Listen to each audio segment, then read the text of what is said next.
Hello mga kabida-bida. Eto na naman ang bida-bida nyo. My gosh, charat.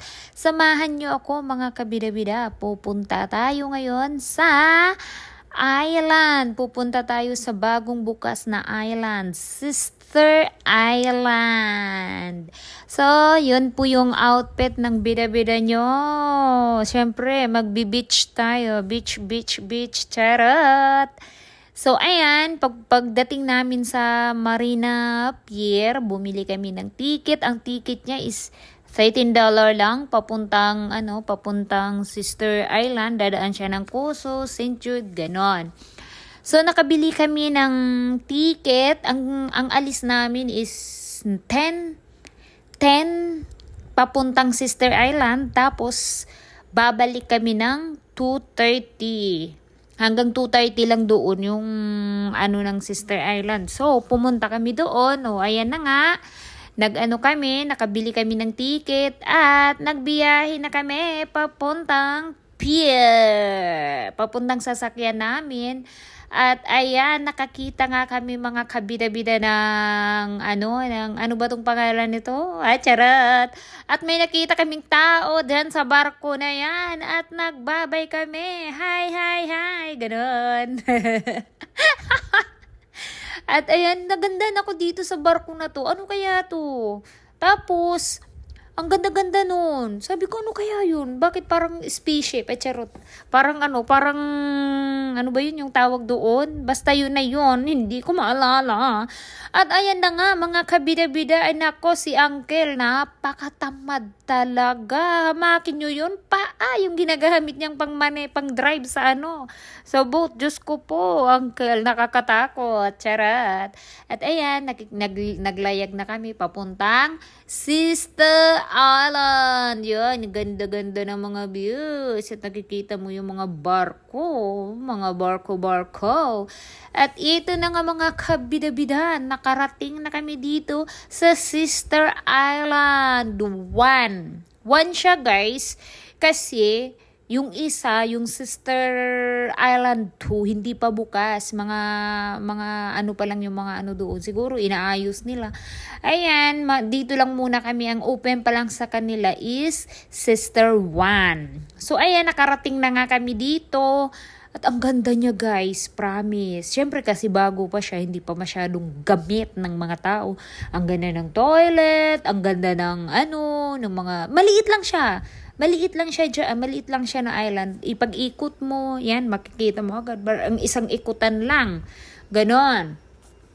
At saka ayan, siyempre, nag-picnic kami. May dala kami mga pagkain.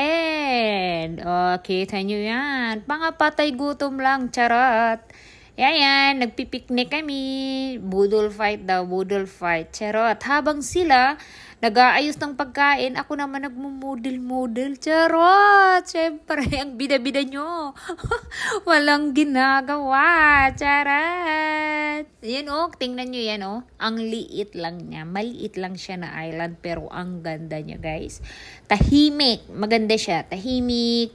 Masarap magmuni-muni. Yes, masarap siyang magmuni-muni dyan. Tapos meron pa silang tinatawag na floating board. Yan, ang ganda niya, guys. Pag floating board, nakakatakot doon sa floating board kasi gumagalaw-galaw siya. Promise, natakot ako doon. At syempre, mga bida-bida, nasa dagat. Ay, naligo din kami. Ay, ako pala. Tsaka si Jawa, naligo kaming dalawa. Kasi kahit sobrang init, Diyos ko, pero ang sarap ng dagat. Ang sarap ng tubig nila dyan, malamig, hindi man natikman ko, pero masarap magligo kasi ang lamig niya, sobrang lamig niya, hindi siya, yung niya is hindi mabato-bato, promise, hindi siya mabato-bato, like sa ibang mabato-bato. Yan, malamig, tapos buhangin, pure na buhangin talaga siya. Yan. At ito ang sinasabi nilang floating board. Ang ganda niya, guys. Ang ganda. Yan lang iikutan nyo papunta doon sa pier na dinaungan nyo. Pero natakot ako guys, kasi kasi gumagalaw siya sa bro, gumagalaw yan. Ayan, floating board. At ito, may mga box-box silang mga ganyan. Pero ang dami niyang isda, parang ginagawa siyang fish pan. Iba't ibang klaseng isda. Yun siya. Tapos ayan, pauwi na kami, syempre. Pero umuwi kami mga 1 o'clock yun. Mga 1:30 ganun or magtutu. Kasi kasi gusto naming dumaan sa sa Kusu Island.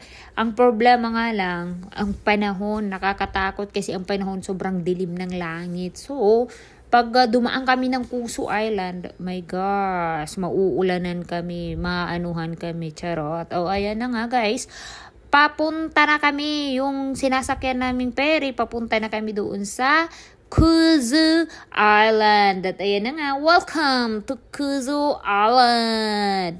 At yan guys, dapat dadaan kami dyan sa Kusu Island. Magpipicture-picture, ganon. Kaya lang nakita namin ang langit, parang kunting lang, bibira na ang ulan. So dumaan lang kami dyan kasi lumipat kami sa kabilang pere, yung papuntang Marina na pa uwi. Yun. At saka ikita nyo yan, napakadilim ng langit. At yan, Marina Bay na yan. Marina South Pier na yan. Kita mo yan, ang barko na yan. My gosh, pangarap ko lang yan. Charot. Sa susunod, dyan ako sasakay sa cruise ship na yan. Charot. Pangarap lang po yun, guys.